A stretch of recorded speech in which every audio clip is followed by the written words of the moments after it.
تو چلیے سیدھا اس موضوع کی گہرائی میں اترتے ہیں۔ آج کی اس وضاحت میں ہم ایک ایسے دلچسپ طریقہ کار کا جائزہ لے رہے ہیں جسے digital store front agent method کہا جاتا ہے۔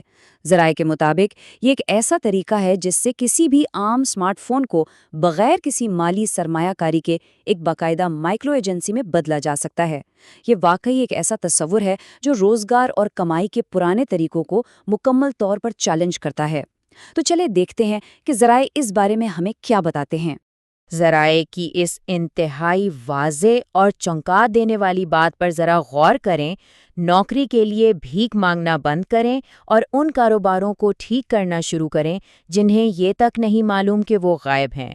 یہ جملہ دراصل اس پورے ماڈل کی بنیادی سوچ کو ظاہر کرتا ہے، یعنی روایتی انداز میں صرف نوکری تلاش کرنے کے بجائے اصل مواقع وہاں بتائے جا رہے ہیں جہاں لوگ حقیقی دنیا کے مسائل حل کر رہے ہیں۔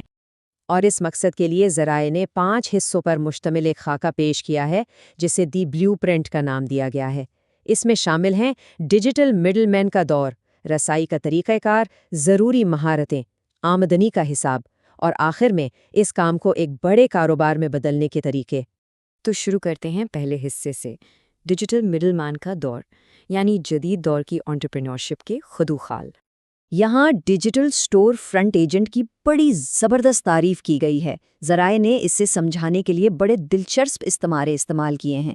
اسے ایسے سمجھے کہ یہ ایجنٹ ایک ڈاکٹر کی طرح ہے جو مقامی کاروباروں کی آن لائن غائب ہونے والی بیماری کا علاج کرتا ہے۔ اور سب سے اہم بات، اس کام کے لیے کسی دفتر یا بڑی سرمایہ کاری کی ضرورت نہیں، بلکہ ہاتھ میں موجود اسمارٹ فون ہی ایک مکمل منی فیکٹری کا کام دیتا ہے۔ ذرائع نے یہاں تعلیمی نظام اور ڈیجیٹل مڈل مین کے کیریئر میں ایک واضح تقابل کیا ہے۔ ایک طرف وہ نظام ہے جسے رٹا سسٹم کا نام دیا گیا ہے، جہاں لوگ صرف سرکاری نوکریوں اور ڈگری نامی کاغذ کے ٹکڑے کے انتظار میں بیٹھے رہتے ہیں، اور دوسری طرف ڈیجیٹل مڈل مین کا راستہ ہے جو مقامی دکانداروں کے حقیقی مسائل حل کرنے اور اپنی قسمت کا فیصلہ خود کرنے پر زور دیتا ہے۔ اب سوال یہ ہے کہ آخر وہ حقیقی مسئلہ کیا ہے جسے حل کرنے کی بات ہو رہی ہے؟ ذرائع اسے غائب کاروبار کا مسئلہ کہتے ہیں۔ ذرا سوچئے، محلے کی کوئی مشہور کباب کی دکان ہو یا کوئی ایسا حجام جو 20 سال سے بہترین کام کر رہا ہو۔ ان کی سروس تو کمال ہے، لیکن گوگل میپس پر ان کا کوئی نام و نشان نہیں، اور اگر کوئی تصویر ہے بھی تو وہ اتنی دھندلی ہے جیسے کسی تاریک غار میں لی گئی ہو۔ اس ڈیجیٹل خاموشی کا سیدھا سا نتیجہ یہ نکلتا ہے کہ وہ ہر روز بڑے برانڈز کے ہاتھوں اپنے گاہک کھو رہے ہیں۔ اب آتے ہیں دوسرے مرحلے پر، رسائی، یعنی پہلے کلائنٹ تک پہنچا کیسے جائے۔ اب اس حصے کی سب سے دلچسپ بات یہ ہے کہ کلائنٹ سے بات کیسے کرنی ہے۔ اس ماڈل میں سکھایا جاتا ہے کہ دکاندار کے پاس ایک نوکری مانگنے والے کی طرح ہرگز نہیں جانا، بلکہ ایک بزنس مین کی طرح پورے اعتماد سے بات کرنی ہے۔ انہیں یہ احساس دلایا جاتا ہے کہ محض 2 گلیاں چھوڑ کر لوگوں کو معلوم ہی نہیں کہ ان کی شاندار دکان موجود ہے۔ پھر انہیں یہ پیشکش کی جاتی ہے کہ ان کی پروفیشنل تصاویر لی جائیں گی اور مقامی سرچز میں انہیں انٹرنیٹ پر سب سے اوپر لایا جائے گا۔ یہ دراصل تنخواہ مانگنے کے بجائے اگلے بندے کو مزید پیسے کمانے کا ایک راستہ دکھانے کی شاندار حکمت عملی ہے۔ اور اس سروس کا نتیجہ وہ واقعی حیران کن ہوتا ہے۔ سوچئے، پہلے دکان محلے کے لیے غائب تھی، نقشے پر نہیں تھی، اور ان کے گاہک مسلسل کم ہو رہے تھے۔ سروس فراہم کیے جانے کے بعد کے مناظر بالکل بدل جاتے ہیں۔ اب ان کے پاس بہترین تصاویر ہیں، وہ نقشے پر واضح طور پر موجود ہیں، اور میرے قریب بہترین کھانا سرچ کرنے پر وہ سب سے اوپر نظر آ رہے ہیں۔ تیسرا مرحلہ، ضروری مہارتیں، ایک دوپہر کی منی ڈگری کا تصور۔ ذرائع ان مہارتوں کو حاصل کرنے کو محض ایک دوپہر کی منی ڈگری قرار دیتے ہیں۔ ان کا دعویٰ ہے کہ بنیادی گرافک ڈیزائن سیکھنے میں مہینے نہیں، صرف 30 منٹ لگتے ہیں۔ کسی بھی مقامی دکان کے مینیو کو ایسا بنایا جا سکتا ہے جیسے وہ کسی 5 اسٹار ہوٹل کا ہو۔ مزید یہ کہ ایک عام فون پر موجود مفت ویڈیو ایڈیٹنگ ٹولز کا استعمال کر کے ایک 15 سیکنڈ کا ایسا زبردست فوڈ پرومو تیار کیا جا سکتا ہے جو سوشل میڈیا پر دھوم مچا دے۔ یہ سب مکمل طور پر فون سے ممکن ہے۔ چوتھا مرحلہ، آمدنی۔ یہاں سب سے اہم نقطہ یہ ہے کہ اس پورے طریقہ کار کا ریاضیاتی ماڈل کام کیسے کرتا ہے۔ حساب کتاب بالکل سیدھا سا ہے۔ تصاویر کو اپ ڈیٹ رکھنے اور کسٹمرز کے ریویوز کا جواب دینے کے لیے ہر دکان سے ماہانہ 5,000 روپے مینجمنٹ فیس چارج کی جاتی ہے۔ اگر صرف ایک دکان سنبھالی جائے تو آمدنی 5,000 روپے ہے۔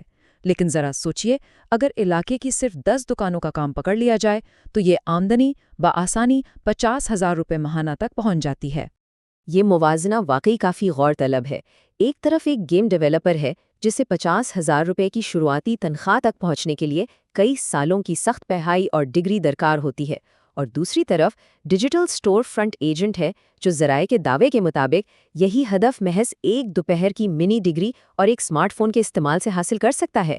اس کے علاوہ ثانوی ذرائع کے مواد کا جائزہ لیتے ہوئے ایک اور دلچسپ فگر بھی سامنے آتا ہے۔ اگر گوگل میپس کی پروفائلز کو انتہائی مہارت سے آپٹیمائز کیا جائے تو زیادہ ویلیو کی وجہ سے بڑے کلائنٹس مل سکتے ہیں۔ اس طرح یہی آمدنی آرام سے 80,000 روپے ماہانہ تک بھی جا سکتی ہے۔ پانچواں اور آخری مرحلہ مستقبل کی دولت کے لیے کاروبار کو پھیلانا اور ایک مائکرو ایجنسی کی تعمیر۔ کام کو وسیع کرنے کے لیے ذرائع ایک قدم بقدم حکمت عملی پیش کرتے ہیں۔ سب سے پہلے اس بات کی تاکید کی جاتی ہے کہ معیار پر کبھی سمجھوتا نہ کیا جائے۔ جب پہلے 5 کلائنٹس مل جائیں تو سارا کام خود کرنے کے بجائے محلے کے کسی اور نوجوان کو تصویریں لینے کے لیے رکھ لیا جائے۔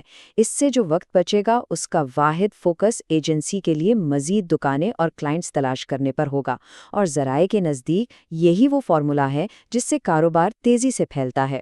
ان تمام طریقوں اور تجاویز کے پیچھے ہمیں ایک وسیع تر مشن بھی نظر آتا ہے۔ مصنف اس ماڈل کے ذریعے عملی قدم اٹھانے والوں کی ایک بڑی کمیونٹی بنانا چاہتے ہیں۔ ان کا ویژن مختلف پلیٹ فارمز کے ذریعے لوگوں کی زندگیوں کو بدلنا ہے تاکہ مل کر اس ملک میں 1 ملین نئے کروڑ پتی تیار کیے جا سکیں۔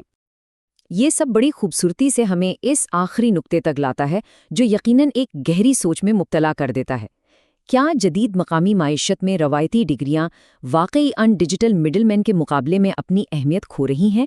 کیا مقامی کاروباروں کے مسائل حل کرنا ہی مستقبل کی اصل انٹرپرینیورشپ ہے؟ یہ یقیناً ایک ایسا سوال ہے جو اپنے اندر بہت سی جہتیں رکھتا ہے۔